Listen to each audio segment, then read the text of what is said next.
Hello everyone, you're watching another episode of Clutch Class, and this is actually the 6th episode that I think I'm putting out, so that's quite a lot of clutches, and still my absolute favorite series to put out. Hopefully it's not getting too boring for anybody. The clutches in this one are actually pretty crazy, and they're going to show off as well just the power of the bull talk, which you're seeing right on your screen. As usual, I'm not describing the first clutch just because I like to have a fast one and an intro, so we're going to get into an explanation of the next clutch right now. I'm on Dawn here, and it's going to be a 1v5, but I'm going to classify it as a 1v4. My teammate's about to pick up the drop shot, and I know he's going to go down. I'm going to see if I can sneak a kill from his death. I'm sorry, there's no way he was getting saved. I do land my shot, which is great, but now I see I'm in a 1v4. I'm trying to force another 1v1 here. I'm having to dodge a drop shot, Lancer, and fight a guy with a Nasher, so obviously very difficult, but you can't give the other team time, and this was a situation where I had to just be aggressive, and I do get the kill while evading the drop shot. Now I don't want to let the drop shot player escape, and look at that. The bull talk is absolutely fantastic. Once you learn to land your shots, that player didn't have a chance. Super easy way to get a kill, and I put this to a very manageable 1v2. As soon as I see that a shock grenade was picked up, I direct my attention over to that area. This player was pretty aggressive, and I didn't want to fight him because I felt like I could just keep running and wait till he made a mistake because he was so aggressive. And sure enough, he does. I wasn't expecting a headshot, but even putting on damage, that would have put me in a position to easily get the 1v1. Not a great way to close out the clutch. He was actually not playing, but it is worth mentioning that if you're not able to find players or you don't see the same number of players fighting you as there are alive, to check the spawn area, because sometimes they're just not playing, and it's an easy way to get a finish to the round, even though it is pretty anticlimactic.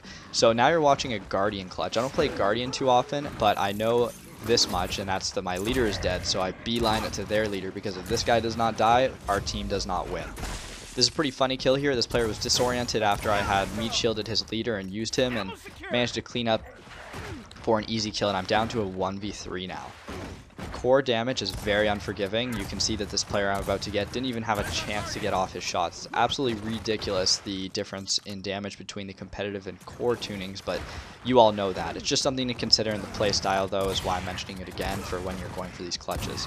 If this player had landed any of his shots, I would have been dead, and if I didn't meat shield this player, I would have been dead again. So I have to credit this clutch in large part due to that meat shield. And every now and then I do like to Y button to let the other team know that they really screwed up, or, you know, if somebody's bagging me, I try to give it back to them tenfold now, so evolving a bit in that sense. These guys must have been a bit heated. This was the last round, and they didn't really get a chance to get revenge on that one, but I felt like that was a hard clutch, so I went ahead and pulled out that Y button. This is a clutch that might not look too difficult, but it has an element that you might not consider that made it difficult. So this is team deathmatch, which means the man up rule applies. Other than that kill I just got, it's going to be a 1v3 situation. The other team is fairly good, and my team was pretty weak up to this point, and right now I have to take out at least 2 guys before the round time limit ends, or I lose, and that's exactly what the man up rule is. I do have Insins and Bull Talk. Honestly, these players were being a bit too aggressive. I think they were trying to cut me off before I got a new set of Insins, but it didn't work out. Being very careful and taking cover here because I know I'm up against a Torquebow player as well. Very smart instant grenade. I wasn't playing the player, I was cutting off his area of escape just in case he tried to run, because I knew I needed to force a 1v1. So I cut him off, and he fought me there, and it was an easy win. This player makes an atrocious move. If you watch Star Wars, when you have the high grounds, you win the game. And that player pushed me, trying to get off an instant, even though I had the high ground. So, huge mistake, and an easy close to a clutch. 1v4 situation. I picked off one player. I still have teammates alive at this point. As you can see, the retro is ridiculous. It is a downing machine. Just a quick tip with the retro, I will be making a tip video for it, but the best way to use it, in my opinion, at a distance is to feather tap the trigger, because you barely sacrifice the rate of fire, but you put on really accurate shots at a distance. So now I'm just kind of scouting and seeing where players are coming from. I play Claw on default, so usually pretty easy to counter those type of mantle kicks at this point in the game anyway. And here I just back off, put some really good shots on the retro, and I see an opportunity, a window if you will, to go after this guy, and that one-shot distance is so great because of the retro Lancer there. So I was really able to just clean that guy up in a safe manner. Picking off players in a safe way is always what, you know, I go for, and I know that you know you're playing the situation's right if you don't take that much damage. So that was really good. Normally I wouldn't push a player with a power weapon. I'd try to tie, but once again, I feel like I'm kind of evolving in the sense that, you know, I thought this player wasn't that great. I was doing really well. I thought that I should go for it because I have a really good chance of winning. Sure enough, I did. So, and we had lots of rounds to mess around with, so I thought it was worth it. And I do like to make clutch videos too, so that kind of makes me want to hit clutches. Here's a clutch for my teammate, actually, Kyle. You might know him as Crafty. It's a pretty ridiculous one. Up against some tough players. You can see the wall bouncing, the retro, and Kyle just does some disgusting footwork here, so I just had to add it in for everybody to see. He's kind of a dick, though. Look, he no-knows. So, Kyle, if you're watching this, great clutch, but you are a dick. Back to me. We're on Avalanche. There's actually going to be 2 clutches on this map against the same team here. I do some matrix roll right there to dodge a sniper. A bit silly, to be honest, but I figured, you know, I don't have that many movement options, so I'm trying to be unpredictable. The players are chasing pretty hard, which is a mistake. Distance is always better. This player actually kind of blocks me and almost gets me killed with his body, but I meat shielded him, and you can see I'm just kind of directing the meat shield to absorb damage so that I can survive. The Avalanche is one of the best teammates you'll ever have, and he actually, or she, takes out a player for me. And as soon as that happens, my attention is right over to the power weapon, because that's usually what players do, is direct their attention to power weapons. And this player picked it up, really should have waited to make sure it was safe, but didn't, and I cleaned up the kill.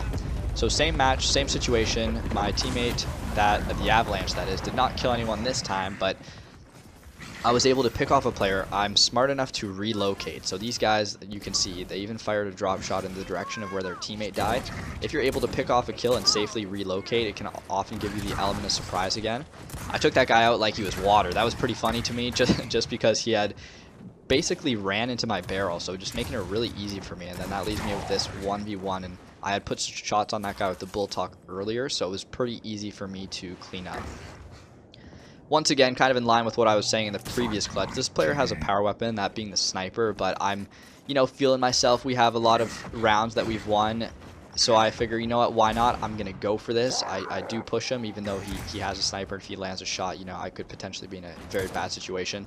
I immediately regret my decision as I get 4 pointed, so I kind of run here, but this player mantles, which is a mistake, and then here's something you don't see too often. I yanked him. It was at a standstill. He wasn't moving, I wasn't moving, so there's always that close quarter combat option that you can use, even though I wouldn't recommend to use it often. It does have its place, and there I used it correctly.